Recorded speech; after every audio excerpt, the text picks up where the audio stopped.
It is Captain Britten here with a new player's guide, some tips, and just kind of covering the basics that are not covered in the tutorial that you will play through.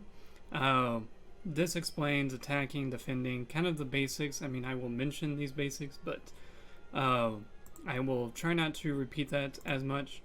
But I will also be covering why you should play World of Myths. So, let's get into it. So, why should you play World of Myths? Well, I'll just tell you why I like it. I initially didn't really like it too much. The art just wasn't similar with me. The mechanics I wasn't quite picking up on. But as I've given it more time and played with it more, it's hit the kind of sweet spot for me that I like to see in games. And this kind of goes along with Elder Scrolls Legend, and it is the reason why I got into Elder Scrolls Legends. The only reason I got into that game was because I wanted more Skyrim content, and I was bored of my Skyrim game. I didn't have an Xbox One at the time, so I downloaded that and was like, it's not Skyrim, but it's fun. And it had art. There were cards that had Skyrim characters, and it included the lore nicely and fit it very neatly into the game. World of Myths does the same thing. There are tons of cards and that incorporate the lore and the mythology of the particular god or mythology that they are in, and that's kind of like the main thing that I like about it, is just how can you incorporate your lore into a card game. Now, that's my reason. Why should you play it? If you like highly strategic and highly competitive games, this is one of them. There's hardly any RNG, which I know in Elder Scrolls Legends was a big complaint, especially like when the Oblivion Gates came up, and it was just gain a random keyword. There are keywords in this game, but they're not quite keywords. There is rush, but there's not a card that's just give a creature a random keyword. Generally, if anything is random, this goes on, add 1 power to either the weakest or a random unit, or I don't think there's ever an endurance random. There might be. I don't have all the cards memorized, but that's not the point. The point is there's not very much random number generated things in the game, or RNG. So if you like high strategy, also a good perk, and low RNG, great, you should play this. Because with the strategy, you have 4 targets. Your goal is to either destroy 3 temples or their leader. Now, how you do that and the order that you could do those, do you attack all 4, or do you just target temples, or do you just target the leader? Which do you go for? All of those things add complexity to the game, and I love it. And so if you like highly strategic games, try this one out. Another reason why you will like World of Myths is if you like being part of a community. The community is very small. The game is in early access. They're still working out details. It's not a finished product by any means, but it is going to be. They're doing successful enough that they will keep the game moving. And so if you want to be a part of the community, they have a very active Discord. You will see me a lot in there because why not? I like being in there. I'm trying to come up with new ideas. I'm trying to start some tournaments outside of the ones that they already have, and some competitions, and so on and so forth. So if you want to be part of the community, and if you want to help me grow it, please join. I'm open to ideas. Everybody there is open to ideas. You can also interact with the developers personally in the Discord, and there's other social media platforms that you could, but mainly in the Discord is where you can put any suggestions you want, any tips, bug fixes. They're really on top of all of those issues that may come up. And so if you want to have a very hands-on or a big part in the community and the development of this game, hop in here and you will find your place in here. We welcome everybody. We try to keep everything positive, and we're all just trying to have fun and incorporate the Oh, well. And we're all just trying to have fun with the game, even if having fun means beating each other in the face with Susano or another really powerful leader. So, let's actually get into the tutorial now. Your first thing that you are going to be doing is selecting a mythology, and this can change. As you can see, I am clicking this, moving the check mark around.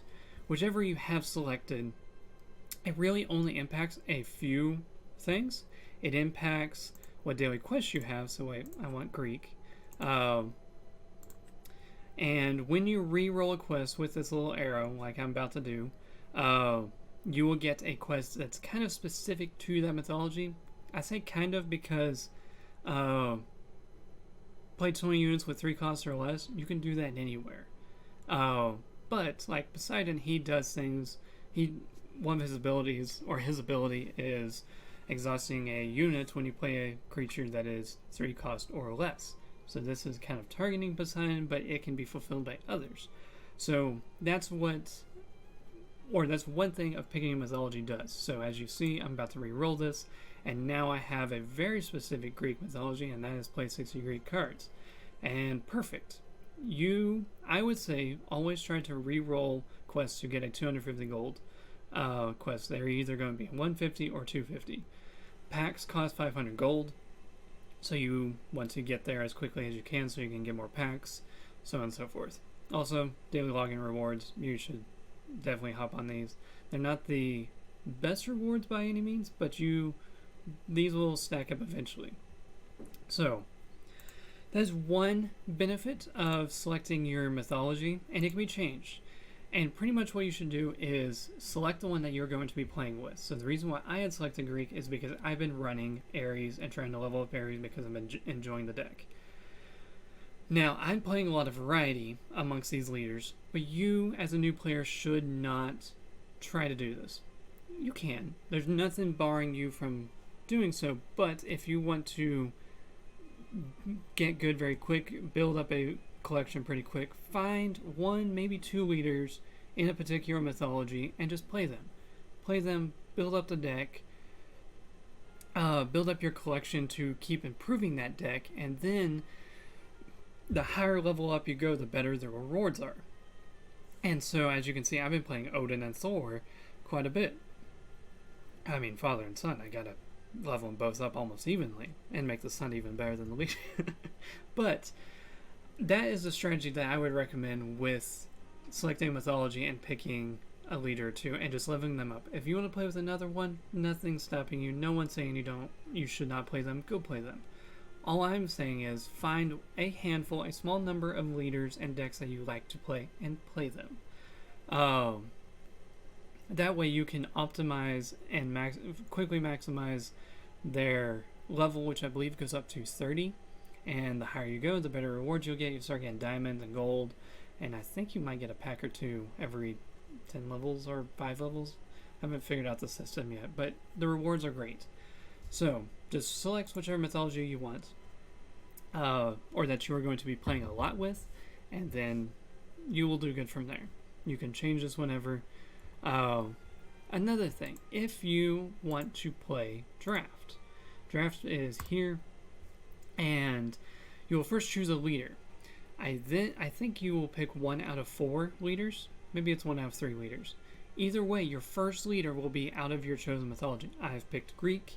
When I go to select my leader, it will be the first one will be a Greek leader, and then the other 2 or 3 will be random leaders.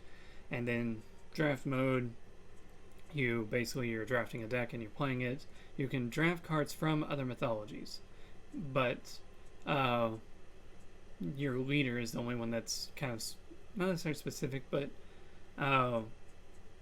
you're not limited to by the mythology that you selected as your leader in the cards that you generate. You can generate anything. Mythics, I believe, where's a mythic? Will be Greek. I think I have 2 in here. Yeah. Your mythologies or mythical cards will be Greek, or the mythology of your leader that you picked. So that was about the benefits of picking your mythology. Now, how do you unlock a leader? I have a couple of videos, I believe, where I unlock the Mesoamerican gods. You can check those out if you want to see a demonstration of this. But simply, you would pick a leader, you click on them. This gives a little bio of kind of what and who they are. You can select your skins here. But the main important thing is you want to go down here to challenges. Oh, hey, speaking of the leveling up, here's your rewards for leveling up. And what you get when this leader reaches all of these levels. So, yes, 30 is the top, and I did not know you get a cool skin from them. That's cool. But how you unlock leaders is you go down here to challenges, and then you your first one against Chubby Stoneyzer is essentially win this round or survive this round, or this turn rather, and it's generally like a puzzle, and it's something centered around using your leader's ability, because the challenges are like kind of, you get to test out the leader and see if you like him. And so the first one's a puzzle, the next two are games. This one with Bulak Chaptan, you're actually facing yourself, and I find that very cool in terms of the mythology, and it presents a new challenge. Sorry about that notification. But these last two will be decks that or AI opponents that you will play against, and then once you beat all three, you get the leader, and it's as simple as that to unlock the leaders. And even when Egyptian comes out, you'll start out with one, but then you can unlock the other three.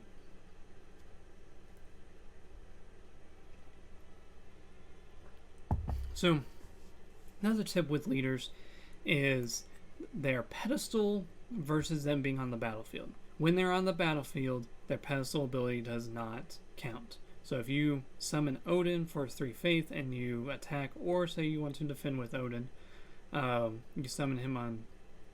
sorry. Let's start over. So, there you have unlocking leaders. Now, let me quickly explain the difference between pedestal and their abilities, how they differ when they're on the battlefield. So, when you summon them, you can attack with them right after you summon them. So you would summon them for 3, and Odin in this case can deal 3 attack if you activate him. You can also summon him and choose not to defend or not to attack with him, and instead choose to defend with him as long as your opponent is not attacking your leader. So now, pedestal versus on the battlefield.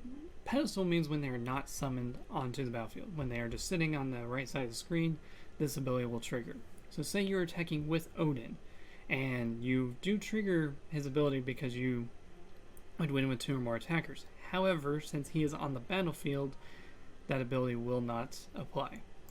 Now, for Odin that matters. For Thor, that does not really matter. Also for like Ares, it's at the start of your turn. At the start of your turn, Ares will be on this pedestal no matter what. So you can summon Ares and his ability is already triggered, therefore it doesn't apply. That matters for a few leaders, but just so you understand the difference between pedestal and battlefield. So, tempo effects, if you damage, as in you successfully win an attack with a unit or your leader, not with a spell, if you damage a temple, you will get those spoils. Now, the left temple will get you 2 power to your unit that is on your left flank. They will gain 2 power after the battle is resolved, and if you don't have any unit to receive this 2 power, you don't get that buff because there's no unit. Kind of same thing on the right. The right temple, when you damage it, will give your rightmost unit an endurance. You can see where these buffs are going before you select a temple. When you hover over a temple, you will see a kind of reddish dotted line / arrow pointing to the unit that it's going to. So that's a little helpful tip for you. The middle temple, when you damage it with a unit or your leader, your opponent has to select a unit to kill if they have one. So there's no arrow to it because your opponent is choosing, but that is what the 3 temples do. Furthermore, with attacking, you can attack with one unit, but when you attack, your whole board will attack as a group. And when you activate them or declare them for battle, you cannot undeclare. Some people don't like this, and this throws a lot of new players off because they aren't expecting being able to undeclare, but it matters because there are some cards. So I think there's a Greek one that when your opponent declares a unit, or the first unit declared as a defending unit loses 1 power. It matters for cards like that, or card effects like that, but it also adds an element to the game strategy, and it makes it more complex because you need to think about your turn really before you go out and do it. We can talk more about undeclaring in another video because you can have, that's a big can of worms, but that's just kind of the basic thing that you need to know, is that you cannot undeclare. So another thing about battling is when you declare a unit to defend, you will lose an endurance on that unit, but say the unit survives, it does not exhaust your unit. And this only matters because, like, you can defend with a unit, and then it'll be your turn next, and you can immediately attack with that unit if you desire.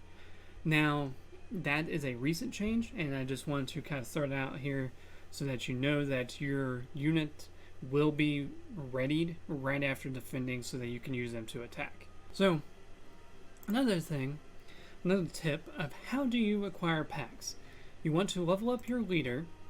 All the leaders will give you rewards.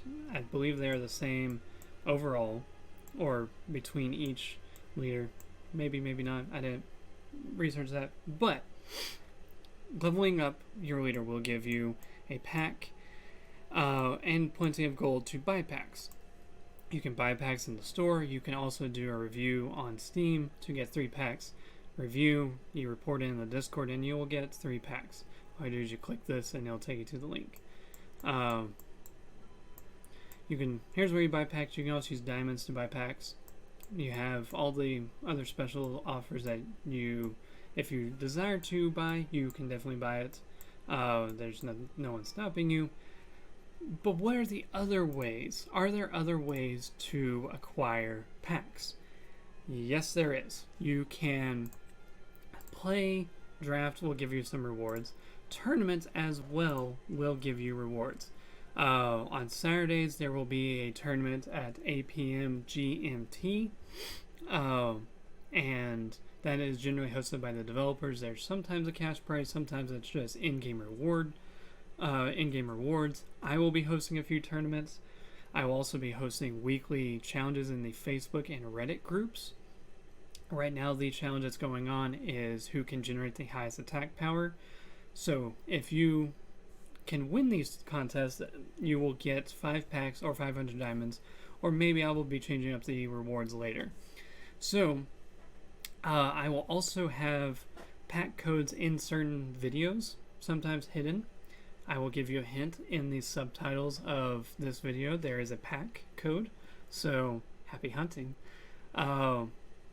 You do have to have subtitles on, and you will see my words, but you will every now and then, or maybe just once, you'll see a pack code in there. There's also some in my Skyrim videos, and a very particular recent one.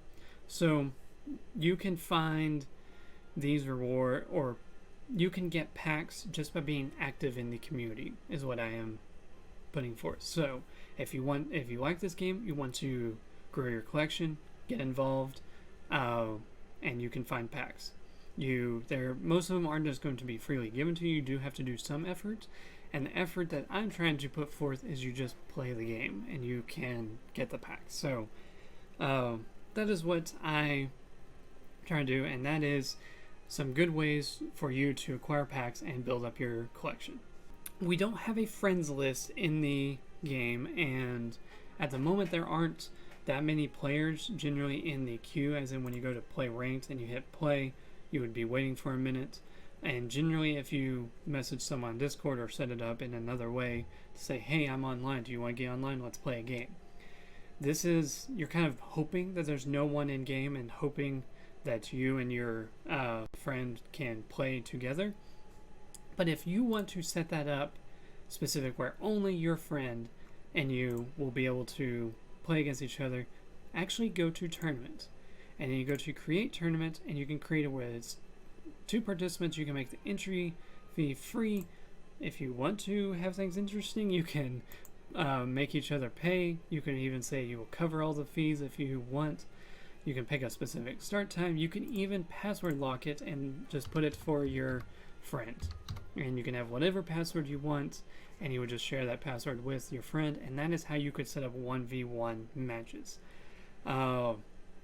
I think there is a way where the winner will actually get 1 pack, even if you do have free entries.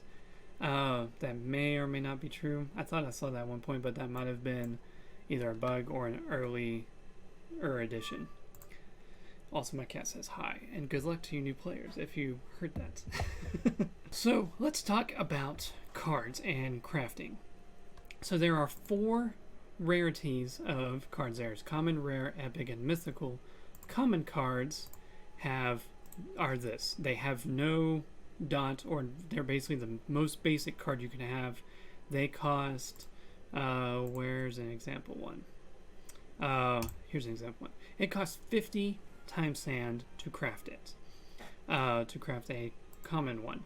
A rare card has the white dots at the bottom right, and they cost 200 to craft. So essentially, they're 4 times the cost. Epics have the purple dot in the bottom right. They cost 800 times sand to craft. And that one didn't show it because I have both copies. Here's one. It costs 800 to craft it. Mythical cards costs 3,500, which is it's 4 times more than 800. Well, 800 times 4 is 3,200, and it's a little bit more. And that is because generally mythics are really good. This might change. I think there's some discussion about it changing, but pretty much they are following a very simple or standard way of the time sand being increased. So why do I bring this up? Because what cards should you craft? Never ever craft commons. Just throwing out there, they're common, they show up in packs frequently. Just be patient and wait for them to show up. Same thing with rares, with one exception. There's one exception to rare cards, and that is priests. Not the neutral priests, the priests in particular mythologies. So Poseidon, he exhausts the most expensive enemy unit whenever you play a unit that's 3 costs or more. Priest of the Waves, kind of hint, it looks like Poseidon, the name implies Poseidon, the ability goes with Poseidon. You need these priests in order to make that god or that leader very, very good. I say very, very good because you can win without these priests, but they are very good. Athena's priest, you don't necessarily need. Ares' priest, he can snowball pretty well. Zeus's priest, again, very good. But all 3 of these, I don't think you need to make the Greek gods work. There is one in Norse mythology that I think you must have in order to make him work. And there's 2. Priest of Trickery and Priest of the Hammer. Priest of Trickery looks like Loki. It's Loki's priest. You need this to really get the benefit of Loki. Same with Thor. Thor, when a unit attacks the same turn it was summoned, meaning it has rush, it gains a power. Thor's ability makes a unit lose a power if it attacks on the same turn it was summoned. So it negates Thor's effect. So some priests you need to make them work. Some priests you don't need them to make them work, but they greatly help you. Because what you want to do with leaders is trigger their ability as often as you can, and the more you do that, the better chance you have of winning. So, in order to utilize that, get their priest. Besides these rare cards, the only other cards you should craft are epics or mythicals. So save your time sand to craft one of these 2. Crafting a mythical, I think, would be better because you have a higher chance of getting epics and packs. However, if you really want a particular epic card, craft it. I'm going to be coming out with an epic card crafting guide in the future to kind of go through each mythology and tell you which ones I think are the better ones to craft, or the first ones that you should craft. And so you can use that guide if you want, but if you are just having a desire to play a particular card, play that card. Play the game to have fun. So if you want to play a certain card and a certain deck, make it. I would advise not spending time spent on rares and common cards. So that is all I have for new player tips, specifically for new players, and that just kind of covers the basics. I cover a whole lot more strategy in my other videos when I play a particular deck. Now, if you want me to cover a specific leader or cover a specific deck, let me know down in the comments and I can do so. I will try to hit every single one. That way, one video of each leader is out. I have not gotten there yet, but we will eventually get there. And in each of those videos, I either talk about my strategy or my opponent's strategy and what they do or what they could have done, or just saying that was a good move because I get beat a lot. So that is where most of the strategy happens, or the strategy tips happen. But if you are having a specific question or want a specific helpful tip or some question, holler at me on the Discord, comment on this video, or I'm on the Facebook group, I'm in the Reddit group. So I can be found easily, and you can reach out to me in whatever form of media you want. Twitter is my main outreach, or my main social media of how I reach out to people and socialize with people outside of the Discord. But Twitter has everything. It's kind of my channel's Twitter account, basically. So I encourage you to get involved with the community, get involved with the Discord, and start getting out there and beating up on the other mythologies. Do not feel bad for picking one and running with it. I might be coming out with mythology contests and kind of the faction wars that were teased, but a way that players can do it without the game doing it. But they've teased that there are going to be faction wars as a player mode.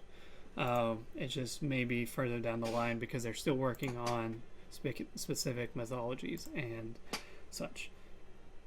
So, thank you all for watching. I hope you stick around in World of Myths.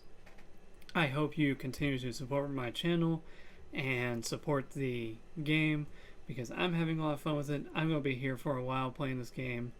So, please like and subscribe if you like the video and you like my content. That way, I feel more motivated to...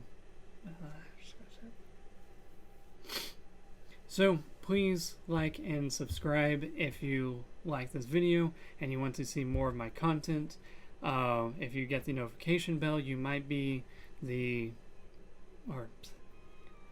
please like and subscribe to my YouTube channel and follow me on Twitter if you have not. Also, if you hit that notification bell on YouTube, you will be notified when a new video comes out, and you will be able to find the secret pack codes that I hide in these videos first, or you will be the earliest ones to find out. Is that way because sometimes I post videos and I wait an hour or two before actually sharing them. Sometimes I share them immediately. Sometimes I wait a day or two to share them because I either forget or I get busy or something. So that would be your best bet of finding my hidden pack codes and such. So thank you all for watching, and we will see you guys next time.